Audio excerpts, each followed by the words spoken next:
You wouldn't build a house without a foundation, so don't build your business without one. This is Mindset Monday, where we lay out the tools, frameworks, and mindset you need to scale your contracting or trading business today. There we are. All right. Welcome back to Mindset Monday. I'm your host, Gerritt Bake. We are here in conjunction with our good friends over at Contractor Plus. Listen, we're super excited because we're working on some stuff on the back end here that is going to help you be a more organized, but ultimately profitable contractor, right? And then remember, this is the name of the game for you. A lot of people think that they want to make dollars, but the truth is that you don't want to make dollars. The truth is you want to keep more dollars. The only way you're going to keep more dollars, get more organized. Contractor Plus is the CRM that helps you do that. Build Pro, the operating system. And together, they're your ticket to success. You guys know the drill. If you're here with us live, go ahead and drop your name and your business name in the comments and your location, of course, so we can give you the good old shout out. On a great company. Let me see here. We got any? Nope.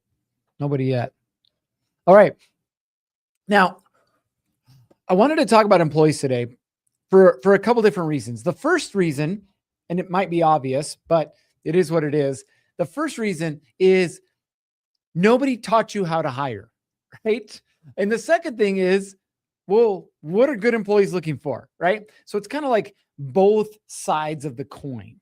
And I really want to dig into this because what I've started doing recently is helping a lot of our clients figure out the whole idea of the hiring process, but from both sides, right? Because if I ask you right now, okay, how much would a foreman run you in your neck of the woods, Connecticut, Utah, Arizona, Colorado, wherever you are? How much would a foreman run you an hour, right? Some of you guys would say, I don't know, $30 an hour. Some of you would say $50 an hour, right? But what's the real number that you have to pay attention to? We're going to talk through that. So we got a couple of folks here with us live. We got Jesse from Jesse James Outlaw Electric, Grantsville, Utah. Welcome to the show. We've got Mark in Connecticut, Modern Electrical Services. Welcome to the show as well. Again, if you're here with us live, go ahead and drop your name and your business name, and we'll give you a nice little shout out. We've got Mick44. Yes, no idea who you are, but hello to you too, my friend. And then we've got Motivated Laborers, says peace. Welcome. Okay. Now let's get into this thing, right? Employees can be your biggest headache or your biggest asset, right? Now think about that. What would make them the biggest headache? Well, probably because you don't know what you want them to do, and they don't know what they're supposed to be doing. Biggest headache. Biggest asset, clarity around roles, clarity around responsibilities, clarity around expectations, and ultimately holding them accountable, right? So this is the game that we're playing. The clearer that you can be, not just about what you're looking for in an employee, but ultimately how to hold them accountable, the easier it's going to be for you to have success with that employee. But I want to start with the other side of the coin, which is, what is it that employees are looking for? Okay. What is it that employees are looking for? Now, let's see. Over the last probably 2 years, I've been involved in over 50 hiring processes, right? With different companies. Okay. And they're looking for, anything from a laborer to a controller, right? We're talking like low level to high level. And the common theme around that, okay, is this idea of what is it that the employee wants?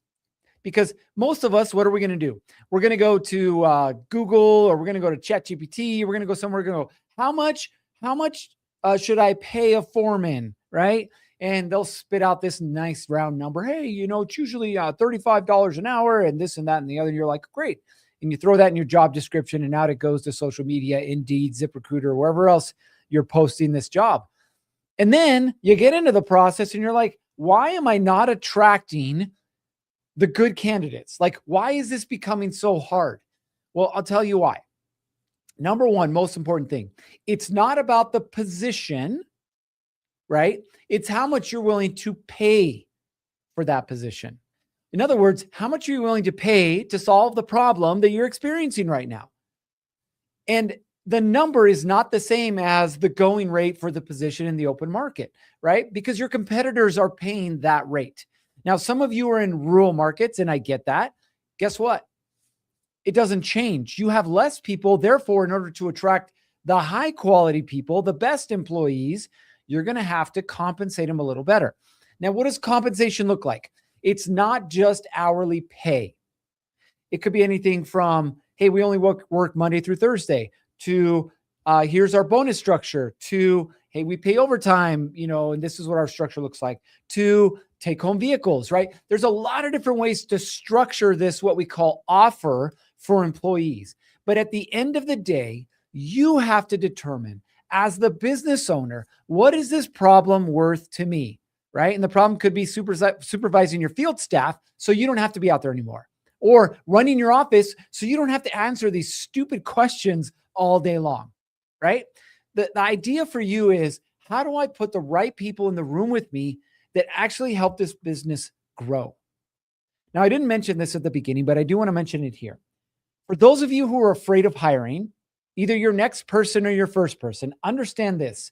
The only way that you're going to get into a place where you don't have to work in the business anymore is by hiring people.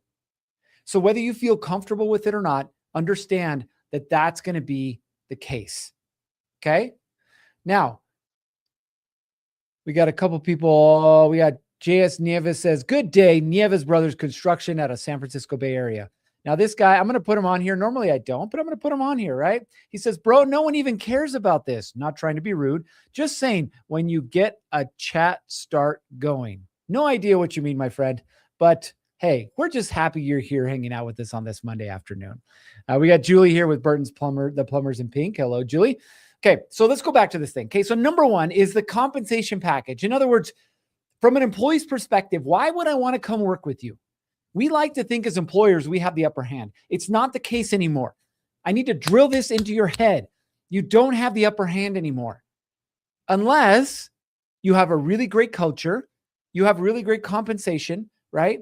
And you have people who want to work for you. You got that? Okay. Now you have the advantage, but most contractors don't. Okay. So here's the key. Okay. Number one, most important thing for you, the compensation package. Remember, it's not what the market is willing to pay for an employee.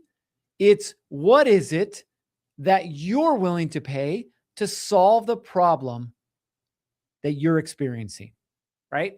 Like right now, I'm paying an office admin $25 an hour.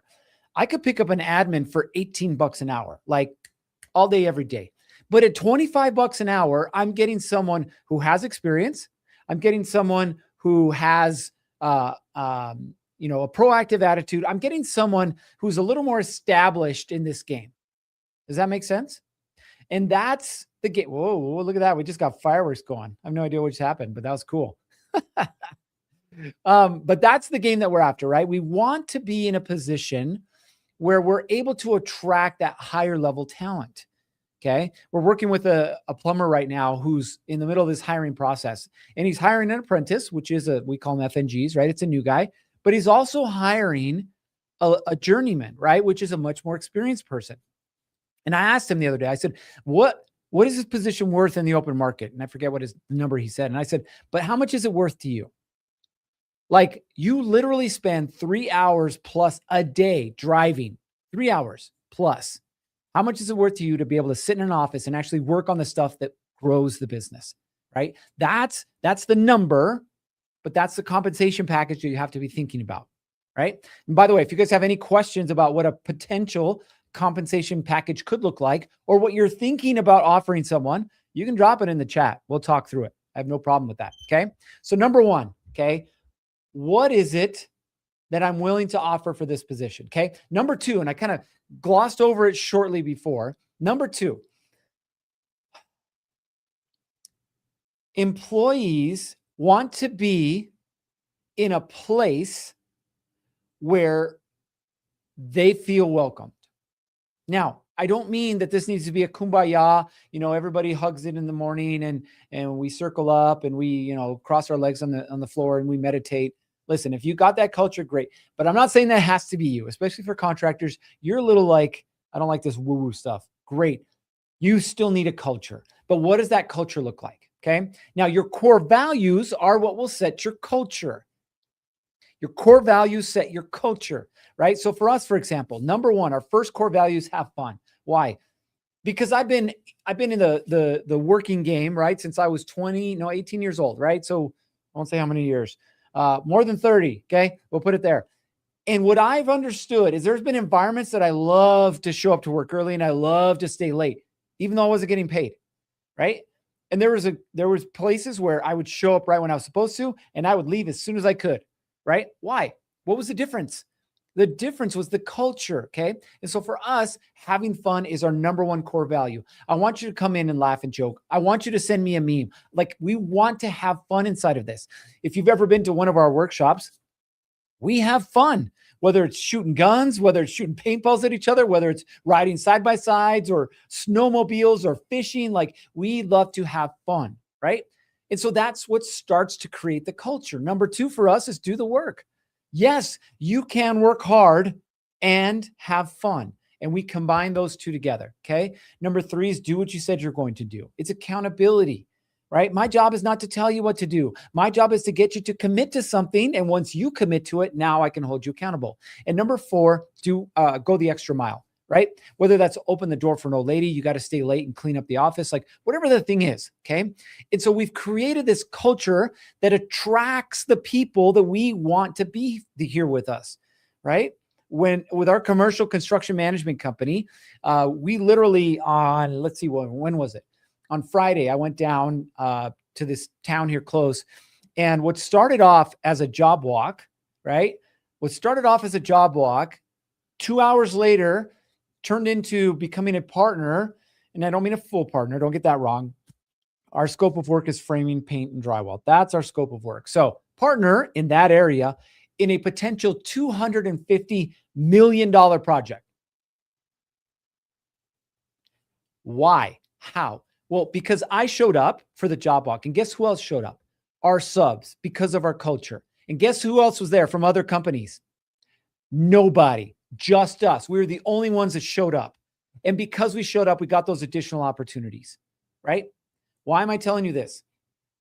Because it sounds obvious, but it's not to most people. Okay. You have to build your culture. And by the way, if it's just you and your spouse or you and your assistant or you and your apprentice, the culture starts now. So build the culture. By the way, with subs, which is, we have internal employees here at Build Pro, but we also have our management company where we have subs. So we have both of them. You can have a culture with subs.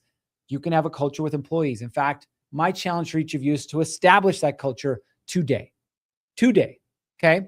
Now, what's the last thing that employees want? I'll tell you this. People don't leave companies. They leave leaders, okay? They want consistency, they want accountability, and they want direction. They don't want chaos, they don't want to guess, and they don't want every day that they show up to, excuse my French, walk into a shit show.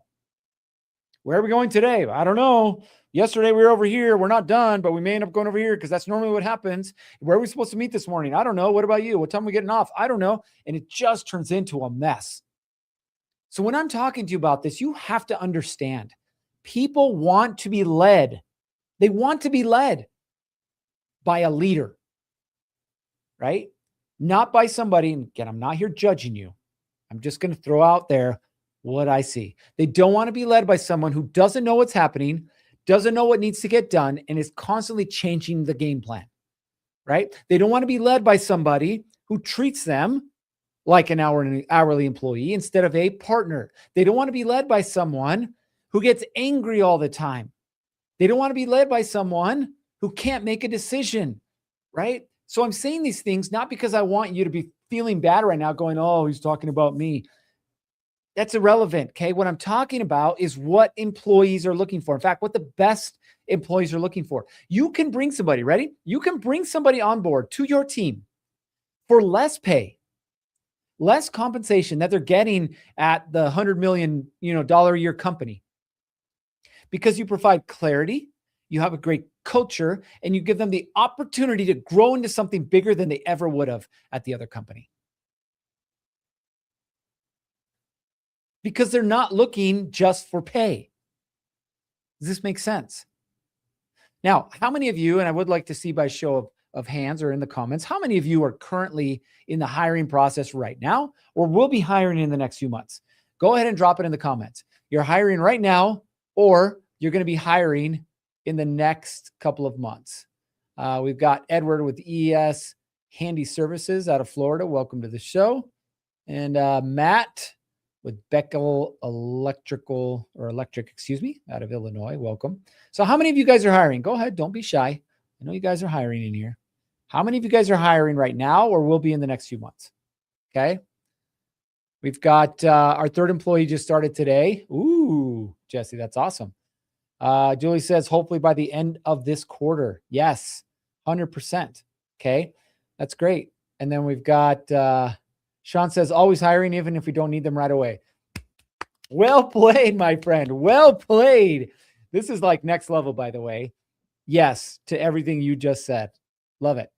Love it. Love it. Okay, so let's recap this thing, okay? Because it's cool for me to talk about stuff, right? Because I talk about stuff every Monday, but I want to get down to the nitty gritty, okay? So right now, think about what we talked about, right? We talked about the package, if you will, right? The compensation plan. Like what am I willing to pay to solve this problem? That's what people should do for your business, not add more problems, solve a problem, okay? And then we start talking about what you're willing to compensate them for, right? What's the package? We talk about what is it that you need as far as a culture. And then we talk about, okay, leadership. Okay, these three things. How many of you guys feel like you got these locked in? And Shawnee, thanks for throwing me for a loop there. It's Shania. Hello, Shania. Right? You're throwing me for a little bit of a loop. Okay, how many of you guys think you have these three locked in? You got a comp package that makes sense for the employee and for you, not just you. Makes sense for the employee and for you. Have a strong culture that's going to attract and retain these people, and have really good leadership, right? Where you're willing to challenge these people, give them clear direction, but also reward them based on their work, right? I've told this story before. Some of you heard it, some of you haven't. My assistant, who's been with me now for almost 6 years, beginning of last year, she said, hey, I want to buy a car. And I was like, that's great. She's like, I want to know what I needed to do so I can get this down payment. I think it was an extra $5,000 to buy this car. And I was like, great. And so we sat down and we worked through it, and she busted her butt for 8 months. And then last September, she was able to buy her first car, right? Which is awesome. And then in February, she moved into her new apartment, right? And now we're working on, it's a multi-year plan, but we're working on her first house. Why do you think she'll never leave here? Is it because I pay the most? No, it's not. Is it because I'm the coolest guy? I would like to think so, but no, it's not, right?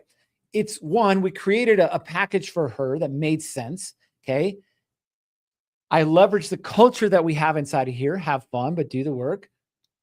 And then we gave her the opportunity for clarity around her role, her responsibilities, being held accountable, but knowing that there's something there at the end of that rainbow for her. So this is the challenge and really the invitation for each of you. Number one, most importantly, you got to get clear on what it's worth to you. Okay? The position. Take out location. Doesn't matter. Rural, in the middle of the city, somewhere in between. Doesn't matter. Okay? What is the position worth to you? The second thing is, if you don't already have a strong culture, how can you build a strong culture that will attract and retain all the right people? And then the third piece being that leadership element. How can I put myself in a position where I am clear on my direction? I'm clear on the direction and the purpose of every person in my organization. I'm able to give them that direction and hold them accountable. And together, we all win together. All right. That's all I got for you guys. If you're not using Contractor Plus right now, you're doing yourself a disservice. This is by far the most powerful contractor platform on the market. And I don't just say that because we're here as partners. I say that because I've seen the proof. Proof is in the pudding. All right. But you guys know what time it is. If you're in the hiring process right now, if you just hired, doesn't matter. Those 3 things, get clear on them. Guarantee you're going to start attracting and retaining better employees. All right. You know what time it is. It's time to get after it. 3, 2, 1.